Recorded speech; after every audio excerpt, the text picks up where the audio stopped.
Welcome to the latest episode of Five on the Floor on the Five Reasons Sports Network. Thanks for joining us on your favorite podcast app on Apple Podcasts, or Spotify. On Android, we recommend Spotify. Also, check out all of our Dolphins coverage on the Five Reasons YouTube channel. Training camp opens tomorrow, or by the time you listen to this today. We'll have camp reports from Alfredo Arteaga, myself, and others. Also, check out Off the Floor. That's our Discord server, $2.99 per month. Link right here in the description. Bypass the Apple upcharge. You will get the most Heat information and conversation. We split it up. We try to moderate it a little bit so it's decent.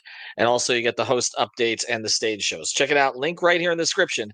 That's Off the Floor. Also, Prize Picks. Use the code 5, FIVE. Put down your 5. Get your 50. WNBA, MLB, MMA, boxing, tennis, all going on right now. Of course, in the fall, you can play NFL, NBA, and NHL. So check it out. It's Prize Picks. Use the code FIVE. Get your $50 right away, legal in the state of Florida. Now, today's episode. Mercy, luxurious, Heat Nation, yeah, Mercy and Lago, down to Biscayne, yeah, 5 on the floor, ride for my dogs, where here's the thing, you can check the score, hustle hard, couple scars, wearing bubble frogs, down to Biscayne. Kept the floor playing, got it all banned. Y'all seen the block, stop with one hand. And Pat we trust, inspire, have the guts. We're here to bring the heat, y'all can hang it up.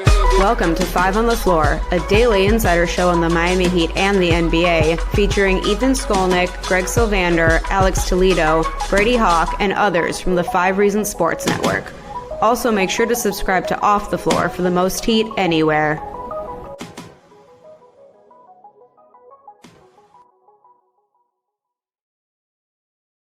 All right, welcome back to Five on the Floor. Here's today's floor plan. I'm Ethan Skolnick. You can follow me at Ethan J. Skolnick at Five Reasons Sports. And if you're watching on YouTube, you can see it on the screen. I'm not even going to introduce a first or last name. He's Hot Take Harry. If you follow on Twitter over the past few years, you know he has a very definite perspective about certain things that have gone on with this Miami Heat team in the past few seasons. And we'd like to give a voice. And there might actually be some things here that I agree with. So Harry and I are going to go back and forth a little bit on some decisions that have been made by the Heat front office over the past few years that may have made things more difficult for them. So I'm going to put that out there, and then people are going to listen to the podcast, and then we'll see. I'm sure I will get reaction to this one, and I will bring the reaction back maybe to a future episode. But I just want to let me get your general perspective on this, because you are not, I want to be clear on this. You're not like a Heat hater. You root for the team. You want them to do well. You were a member of another podcast down here for a period of time. So this is not like you're not Kevin O'Connor, okay? Like, let's just be clear on this. You want the Heat to do well. You just have a different perspective on some of the stuff that maybe they could have done. That, as I tangle my headphones here, that wouldn't have left them assetless in some situations. Is that correct? Yeah, I appreciate you kind of, distinguishing me from a Kevin O'Connor who can't breathe without saying something really nasty about the Heat. So I appreciate that as a distinction to start off. Yeah, I just think like the Heat are always, every summer they'll say, next summer they'll say, we're going to keep our cap space. We want to be flexible so that we can make a move. And then you kind of look at what's out there and you're going to say, how are they going to be able to compete with other teams that have either been tanking and acquiring assets the entire time the Heat have been competing and we're in 2 finals, or teams that are a bit I look at like the Celtics, who obviously are like the Heat's biggest rival, and obviously a team they went up against a lot over the last few years. A team that won a championship, ultimately lost their best player last year, unfortunately, to an injury with Tatum going down with the Achilles, and now seem to be resetting again and trying to get assets to kind of make another run after Tatum recovers. He's probably out for the year. So I guess I just kind of look around and I'm like, how are the Heat going to compete in this marketplace in the new NBA with this new CBA, which I think people have correctly kind of said this is a hard cap. Basically, no one wants to be over the second apron. Teams have made numerous moves this summer, even big spenders, to get below that second apron and get out of the penalties that go along with that. So how do the Heat, who want to compete every year, ultimately get into the mix, without wanting to give up, I guess, their core identity or the thing that Mm. they pound their chest and say, we're the Heat, this is the way we want to do it. And Right. I think that's all well and good, but in my opinion, there's so many things. I mean, we could go back a while, but even just going back to like getting Jimmy and acquiring him via trade, like I think they kind of dropped the ball in a lot of situations and things that were out there for them, and ways to get some of these assets back. All right, so we're going to go through some of that, and again, some of this may be perception, some may be reality, but we're going to go through the list and go through it. But the other thing I want to be clear on to distinguish, your issue is not so much what some have an issue with, which is the perception that the Heat don't want to spend above certain thresholds, which I know is an issue for some on Twitter. The Heat have been top 10 in spending inconsistently. Maybe not top five, not going as deep into the tax as some other teams, but they have gone into the tax some years. But that's not so much your issue. Your issue is more under the parameters that have kind of been set here, making sure that you maximize getting value for the assets that you have and accumulating assets as you go forward, right? So we're not setting it like just go spend like the Suns owner spends. That's not what you're saying here. Yeah, and spending a team like that, you look at, they've paid so much for nothing, right? And Right. I don't expect the Heat to spend deep into the tax, especially because they've been in the tax the past 2 years, and now it's going to start. They're not going to want to be in the repeater tax, so I'm sure they'll find a way to get out of it this season and probably next too. It's more about spending smartly, moving guys before you have to make a decision on whether to pay them or not. Um, I think there are contracts that either were too long in length, or maybe there could have been some more negotiating back and forth on what they ultimately got. Because the problem is when you're spending and you're paying these contracts, and now ultimately you're against a very tough, collective bargaining agreement. You have some tough decisions to make, and ultimately, I think the Heat have lost a lot of guys who were contributors, who were good role players, for nothing. I've been doing a little bit of research, Ethan. I went through the pod that you and Sean did together, kind of listing the top 10 Heat undrafted free agents. Mm. I did my own research and looked at the trades that have been done since we acquired Jimmy in 2019, and they have really not gotten anything for the guys they either ultimately let go, or I did a little bit of. I wrote this down earlier. I think my math is right that they've traded away 9 second-round picks in that time frame. They also Mhm. lost one. They also lost an additional one to tampering for Lowry, which was stupid, but Right. whatever. And then have only acquired 2 back. Mhm. One for Strus in ultimately the Yes. signing trade with Cleveland, and then they got one back in the KZ trade, which ultimately was to alter the first-round pick protection with OKC. So I remember that trade initially was giving up 3 second-round picks essentially to get one, which was KZ, which was a player who didn't work out. Not that every second round pick is going to work out, but he's a player who I know Pat had an affection for that didn't work out. All right, so let's layer this. Let's start from the beginning here, because I know again there's also an argument about these undrafted players and whether or not you should overpay them or not, which is another place where I think you don't necessarily fall where some of the fans do, but I think you actually fall where I do and where the organization has moved on this since say 16-17, where they were overpaying average players that they either developed or helped sort of get the best out of, whether it was a James Johnson, a Dion Waiters, that kind of player. And obviously those things backfired and they ended up having to move those players. Although one of the things they have done well over the years, or at least until recently, was get rid of players you didn't think they could get rid of, like whether it was a Hassan, a Dion, JJ. I think Dion, Winslow, and JJ all went in that same trade that they got Iguodala and Crowder. But anyway, let's start from the beginning here. So you're talking about since the Jimmy trade, which of course they acquired Jimmy. They tried to get Jimmy the previous year. There was a hang up of the phone when Tibbs wanted Bam. They end up getting Jimmy from Philadelphia. They don't give up a whole lot. They pivoted and were able to still dump Hassan, even with the confusion in Dallas about Dragic or not Dragic. They were able to keep Dragic, but they had to give up an extra first round pick to the Clippers to sort of make it happen at the last minute when it looked like it was going to fall apart. Is that a trade you have an issue with, or is it after that? it's more there. All these things, they kind of go together, right? Like you had to give up the first round pick in the Jimmy trade because you signed James Johnson and Dion to 4-year contracts. So you had their money on the book and you didn't have the space to bring Jimmy in. So you had to use the first round pick to dump Hassan, and other contracts. So I think, no, of course, listen, getting Jimmy for Josh Richardson, a first round pick, is a great trade. You'll do that any day of the week. There's no real issue with what happened with the trade. It's more like then going down the line when Jimmy eventually wants out, and last year you're trying to decide, hey, should we make the playoffs so that the pick conveys now? That was the pick ultimately, or Right, do we not and hope we get a nice lottery bump? That's kind of my thing. You mentioned the KZ trade, 3 second-round picks. You can take a swing on a guy and miss. I don't personally care. I like the risk. I prefer my team to be Mhm. risky. It's more about what are you doing after you use those picks to get them back. Now that you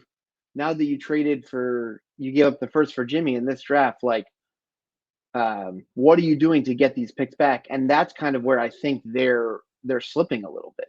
Okay, so the Jimmy trade. So after the Jimmy trade, they have developed a number of guys who contributed during Jimmy's tenure, right? So we're talking about Duncan, who predated, but Duncan, I know you have specific feelings about that. Max, Gabe, Caleb, I guess Haywood now, but they've had a number of these players who, to their credit, they have found these guys. I don't think they found one in summer league this year, unfortunately, but in previous years they have found these guys and they've developed them into not just competent rotation players, but final starters in a couple of cases, and also a guy who could have been an Eastern Conference Finals MVP. Actually, if you just look at his performance in that series.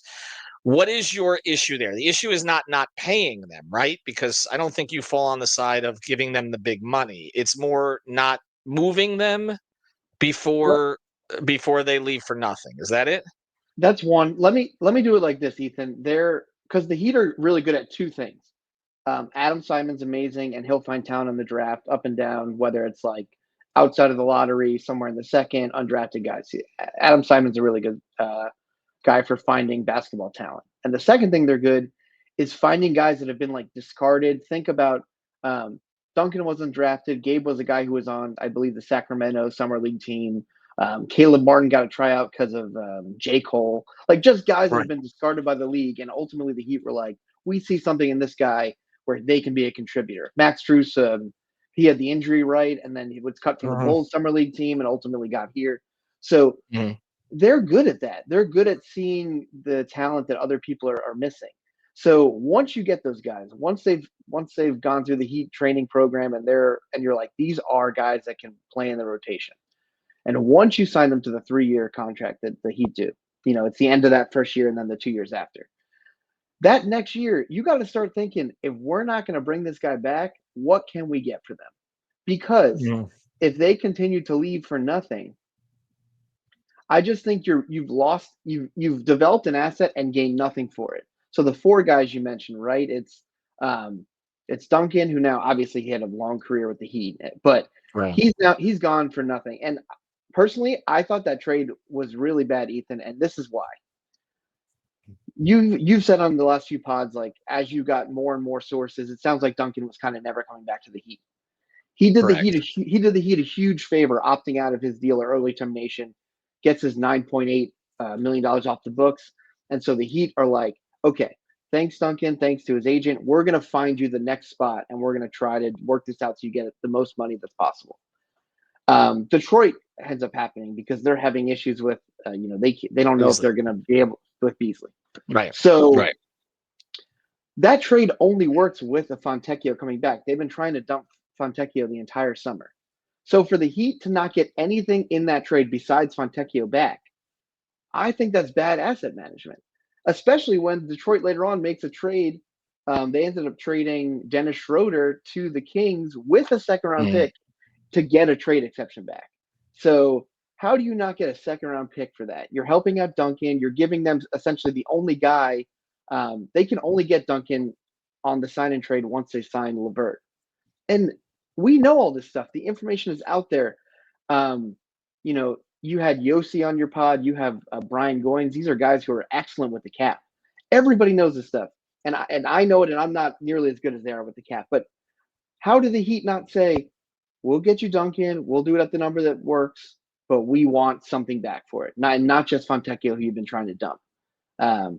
Give us a So second round pick. you're saying similar that they got something back for Strus in that case. There was one case where they did get because let's look at the Strus situation, and then after the break, I want to go through some more of these. In Strus's case, they were never bringing him back. They never really made him an offer. I know he was frustrated by that. He wanted to stay, but it was pretty clear his number was going to get out of control for them, and it wasn't a move that they were going to make. That was interesting because then they did sort of make that pitch to Caleb, and they got lucky that his agent basically committed, I don't want to use a word that's going to get me sued, but just complete disservice, okay, to his client, the way he handled all that stuff. Okay, but with Max, you're not making the argument with Max, for instance, that because I know you didn't like the Duncan contract from the beginning, but you're not making the case with Max that they should have paid Max at that number, right? I mean, No, no, are no. you satisfied with what they ended up because they got a second round pick back, right? They did get something back in that deal. I would say they got lucky that Cleveland both wanted Max at a number above the mid-level exception and were willing to give up the second to do that, right? And that's why I'm confused if it worked with Max and essentially very similar thing. Why couldn't they do it with Duncan for a more desperate? I mean, this is at this point, this is a Pistons team that did very well last year. Is probably a top seed in the East. I'd say at least top five because Right. they were six. They were six last year. Their shooter who they wanted to bring back is in a suit with the U.S. government trying to work that stuff out. And Hardaway Jr. was on the verge of signing a minimum with Denver, right? And Hardaway leaves to go to Denver, so you had them in a really tough spot.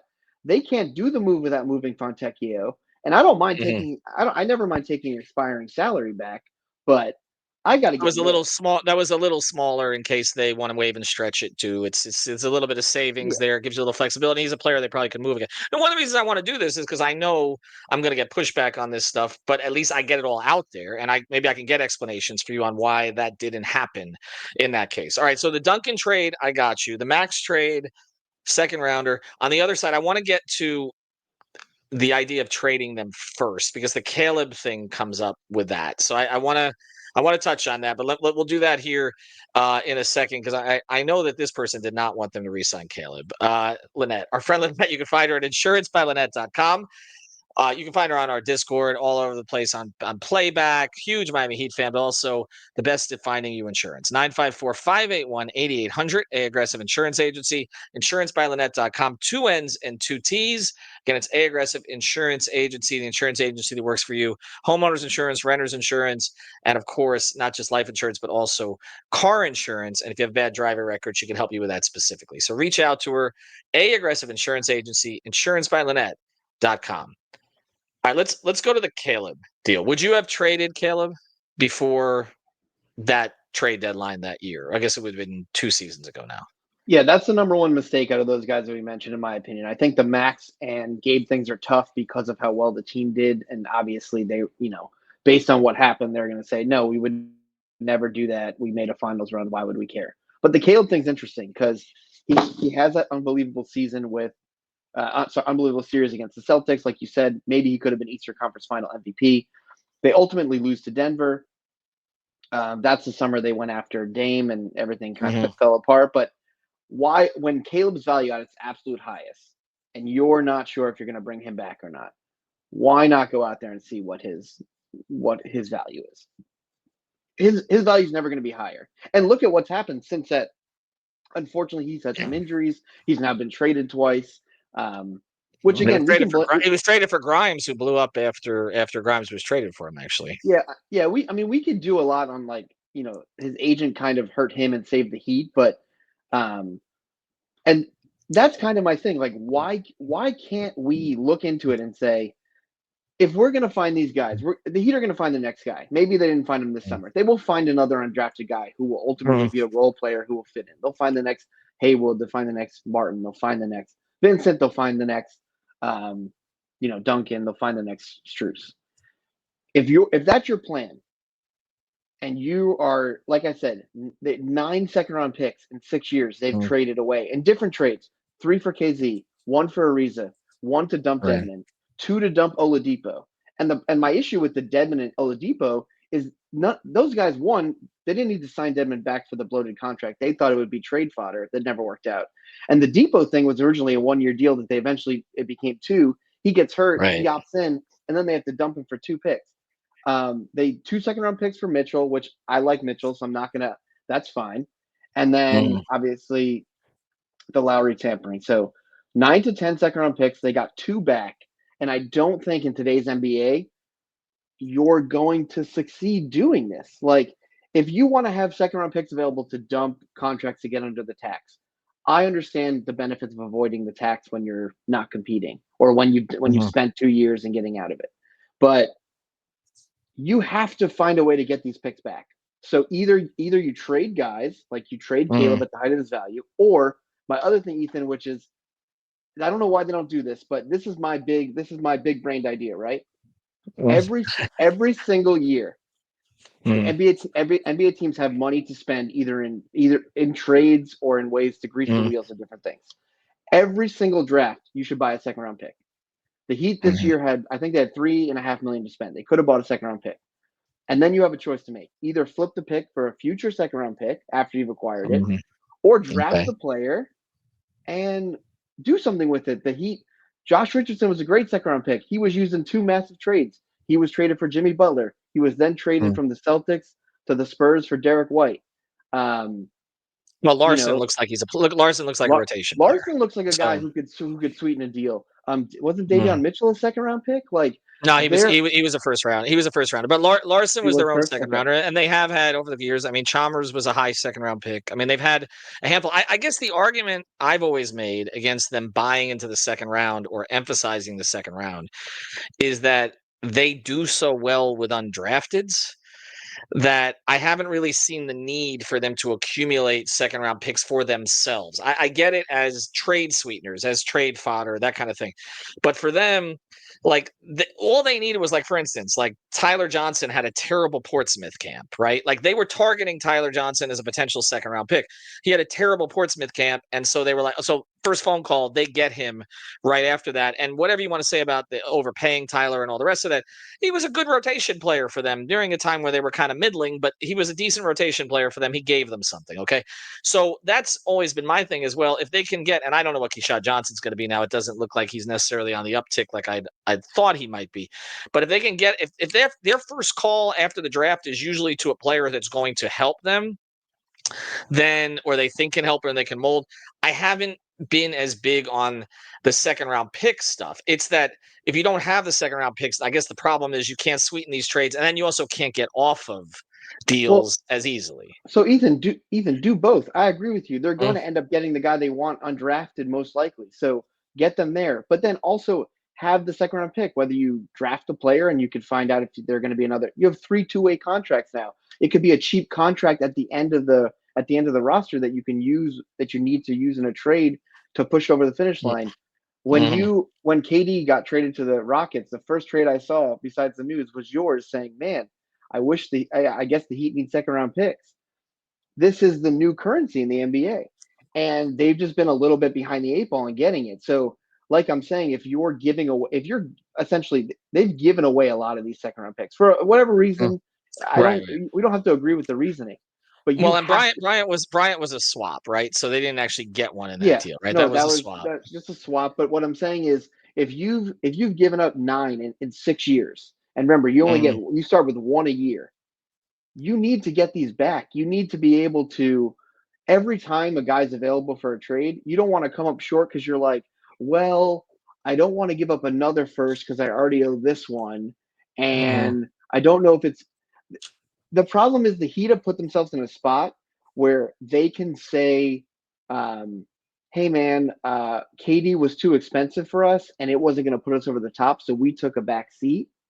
Where the proper thing would have been, we can take the risk because we have the assets available to do it, and now let's see what happens. And the other part of that is I thought, and you had Tobin on your pod last week after we had him on our Random Scar Pete podcast pod.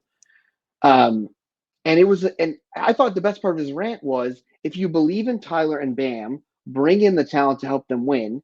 And if they're not a KD away, make the moves to start over and get guys who are going to help you win. And I think that's kind of like they're just stuck in this place. The Norm Powell trade was excellent. It's the best Heat trade I can remember, Yeah, not yeah, involving a unrestricted free agent since getting Goron. Like it's the best trade where yeah. they got the best player It's in a the great trade. deal, didn't give Mm. up anything, Didn't give up a rotation player, and they cleared space for others to play, which was the whole idea too. Because now you don't have Kyle Anderson taking Jovic's minutes, so that but to me, it's an but then easy. I mean, nobody can have a problem with that trade. I don't But think. then my fear, my negativity is like I'm worried they're gonna go sign him to a contract at the end of this year if he has a good season, and it's gonna be like, wait, I thought we were going after the youth. I thought we were going, he'll be 33 at the end of this year. So I Right. just I want them to ultimately I want them to win. The Heat are responsible for my best memories as a fan until obviously the Panthers recently. Like Right. I've been at big games. I'm in the Ray Allen shot. Like they're my greatest sports memories. They, like moments I've spent with my dad, my brothers, things I'll never forget. So I don't have anything like negative about them. I just think this is kind of a tweak in philosophy that they have to start doing, and if they don't, I'm just worried we're going to be in the spot every year where we're like, can they get out of the play-in? If they get into the play-in, they'll win, but they're going to win a first-round series. Will they lose in the second? Like, and Ethan, the thing is, we make fun of other teams for being in the middle. The wheel of mediocrity. We make All fun of the Hawks. the Bulls, The yeah, and Bulls, the the Hawks look like Kings. they might be squeezing out of Yeah, there. but All well, right, the Hawks. but here, let me do this because we got 2 minutes left. So I want to give you a chance to do this. So we talked about what they haven't done in your view, and again, I'm sure I'm going to get pushback on some of that, and I'll bring it back to the podcast. What would you do now, though, specifically? Is it what? I mean, it seems to be everybody says trade Tyler, right? Is that where we're headed with this? Because his value is at his highest. I mean, are there other players on the roster that you would try to move now to recoup? I mean, you're not trading Tyler for second round picks, but like, is there anybody on the roster that you would move? I mean, Highsmith's in the last year of his deal, right? So I don't even know, what you would do with that. He seems to me like he's a player that you would throw in as a sweetener to a trade at this point. But as you look at them as they are, what would you do? I'll let you close here. Yeah, I mean, I would be getting value for anyone I could. So if Highsmith's generating some picks, I'm moving him. If someone wants Jaime and they're going to use him as a 10th man, I'm moving him. If they're not if they don't want to pay Tyler 50 million, which I don't know, that's obviously what he wants, and the style of player seems like it's being a bit devalued in the NBA. So Right. maybe there's a middle ground that works for them. But my Mhm. thing is, you've seen he's a guy that can't ultimately. I don't think he can do it in the postseason, which matters to me more than all the accolades, all the six man of the year, all the All Star appearances. I don't care if you can't do it in the postseason. I'm okay with you moving on. And my fear with them is either they get to a point next summer where it's like they either bring him back or they let him walk when you Mhm. could have gotten something for him, and you're in the same spot you've been in with the other guys. And so Mhm. I think ultimately, yes, I'm moving him now if you get something decent. And the other thing, Ethan, just to close, is I Mhm. understand the Heat don't want to tank. I disagree with it, but I get it. There Mhm. are other moves you can make. You can trade guys for other picks, and you can use those picks and look around the league and get the next guy you want to be your star Well, next to Bam or whatever your plan is. wouldn't Wiggins? We'll close with this. Wouldn't Wiggins be the trigger for this now, though? And I know they say they're holding on to him until training camp. We want to see how the team looks at that point. But I mean, a big Tyler move is not happening before the season starts. We know that. Okay, it would seem to me the most possible thing is that a change of course here, or maybe an increase in value on Wiggins, and a guy who's 30 years old. It didn't seem like he totally connected last year. I know Spo talked about how things will be better this year, who it doesn't seem like they know exactly what the role is going to be. He's a good player. He can help other teams. You may be able to get a first for him or something comparable. Is that the player we're talking about now? Because the Tyler talk is interesting, and I wanted to get you on the record on it. But like ultimately, we know they're not trading Tyler right now. That's not happening. Yeah. It's not happening anytime before the end of this season. Yeah, my thought is maybe they're holding out for the first for Wiggins, and I think that's kind of where they are. If you can essentially get a 2027 pick, the one that you give for Rozier, and slot that Right. in, and then you have 4 picks available All your next picks. summer to Right. make a move. I think that's the smart move. I'm willing to give up, like if they're like Wiggins is going to help us so much this year, Ethan, I don't care. They're not winning this year. So if Wiggins gets you the pick that you need and it knocks you down a peg in order to be more flexible and have picks next summer, when I'm pretty confident Giannis answers, I'm not going to say his name right, but Giannis is going to ask out. That's where I want to be. I want to be at the front of the line being like, Giannis, you want to play? Do the old Panthers thing, no taxes down here. You want to win. You want to play with Bam, who shares an agent with you. Like, I want to be at the front of the line for that. And right now, they can't compete with other offers for Giannis. But if they bring in a pick and they have 4 picks available, if they have Tyler available, if they have a bunch of guys, whether Pele turns out or Jaime learns how to shoot threes, like, you have a package that can work for that. And that's where I want to be. I want to be in line to get the next star.